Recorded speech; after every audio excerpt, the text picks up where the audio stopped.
Assalamualaikum warahmatullahi wabarakatuh, sahabatku. Kali ini saya akan mengajak sahabat-sahabatku semuanya untuk mengunjungi Kopi Bandar. Nah, kebun kopi Bandar ini memang tidak terlalu luas, sahabat.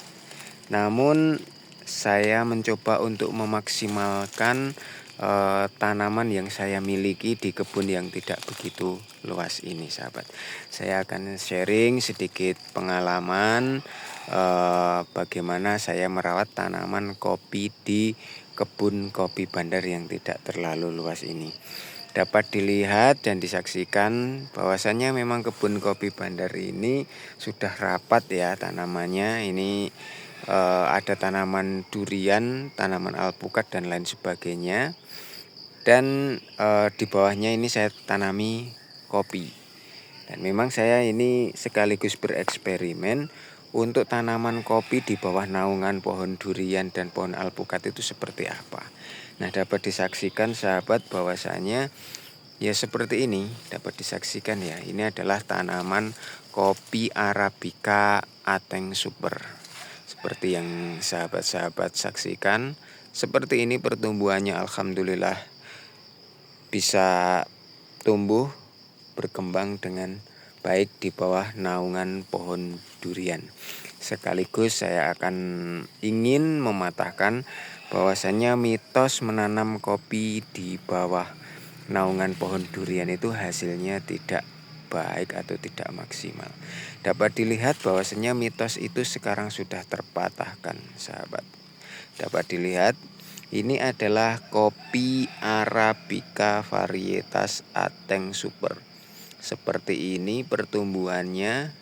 Ini calon buah ceri kopinya sudah fase pembungaan dan mata yuyu seperti ini. Nah, dapat dilihat pucuk daunnya tumbuh begitu subur seperti itu, sahabat. Dan bagaimana cara saya memaksimalkan tanaman ini? Nah, sedikit sharing di kebun kopi Bandar itu karena yang tidak terlalu luas. Ini dulunya adalah tanaman kopi itu full tanaman kopi robusta seperti ini, sahabat. Karena memang di kebun kopi Bandar itu MDPL-nya sekitar 700-an ya. Jadi untuk menanam tanaman kopi Arabica itu memang sangat sulit seperti itu, mitosnya seperti itu. Namun saya mempunyai ide bahwasanya bagaimana untuk mensiasati supaya tanaman kopi Arabica ini bisa tumbuh dengan baik di MDPL rendah, yaitu dengan cara saya melakukan penyambungan dengan batang bawah pohon kopi robusta seperti ini, dan saya sambung dengan entres ranting produktif kopi Arabica. Dan dapat disaksikan ya, sahabat. Ini adalah hasil dari sambung ranting produktif kopi Arabica yang disambung ini dengan batang bawah. Ini adalah kopi robusta. Hasilnya seperti ini, sahabat. Jadi memang saya berinovasi sekaligus ingin mematahkan mitos-mitos bahwasanya kopi itu tidak baik ditanam di dataran rendah dan lain sebagainya. Itu saya mencoba untuk mematahkan mitos dan hasilnya seperti ini. Saya tidak akan banyak cerita karena hasilnya memang berbicara seperti ini, sahabat. Intinya jangan jadikan kendala ataupun keterbatasan itu menjadikan kita tidak mau berkembang. Justru jadikanlah keterbatasan kita itu untuk membuka potensi diri kita supaya kita bisa menjadi lebih hebat lagi seperti itu, sahabat. Oke, dapat disaksikan. Karena di Kopi Bandar sendiri dengan kebun yang tidak begitu luas itu ingin memaksimalkan apa yang ada di situ. Jadi kalau dulu kebun kopi Bandar itu cuma bisa panen kopi robusta, sekarang tidak lagi.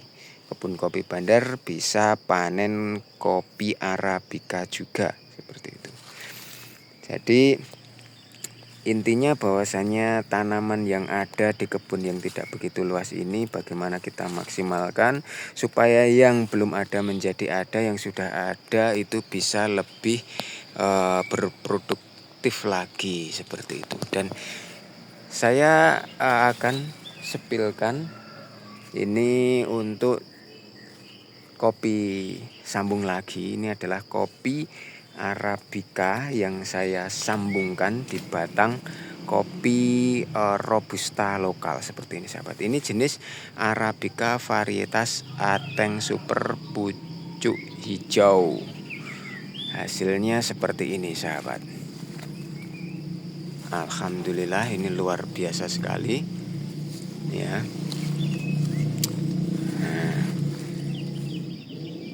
Nah, seperti ini sahabat. Ini adalah sambung ranting produktif kopi Arabica Ateng Super pucuk hijau dengan batang bawah kopi Robusta seperti ini. Lihat ya. Ini memang ciri khas daun kopi Robusta seperti ini.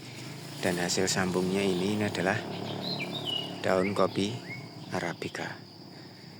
Jadi di kebun kopi Bandar itu bisa menghasilkan 2 jenis kopi dalam satu pohon. Kita bisa menghasilkan Robusta dan kopi Arabica secara bersamaan dalam satu pohon. Baik sahabat, coba kita spillkan pohon yang selanjutnya. Ini adalah pohon kopi sambung juga Robusta, kita sambung pucuk Arabica Ateng Super pucuk merah dan sudah berbuah. Oke sahabat, kita spillkan pohon yang selanjutnya. Nah, dapat disaksikan sahabat, pohon Arabica yang kita sambungkan di batang pohon kopi Robusta. Ini adalah kopi Robusta, terlihat daunnya dengan ciri khasnya seperti ini. Ini sebagai batang bawah dan batang atas ini adalah kopi Arabica. Dapat disaksikan, dapat dilihat bahwasanya adalah hasil buah kopi sambungnya. Produktivitasnya boleh saya katakan sangat-sangat baik sekali.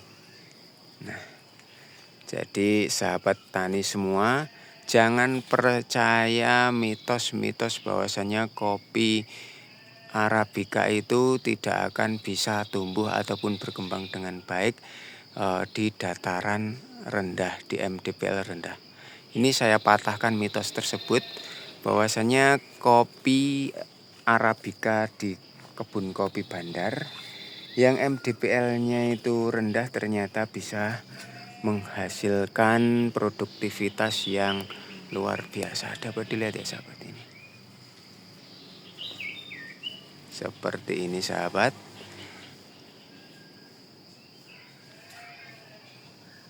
Oke sahabatku, sedikit sharing dari kopi Bandar, semoga bisa menjadi inspirasi dan terima kasih.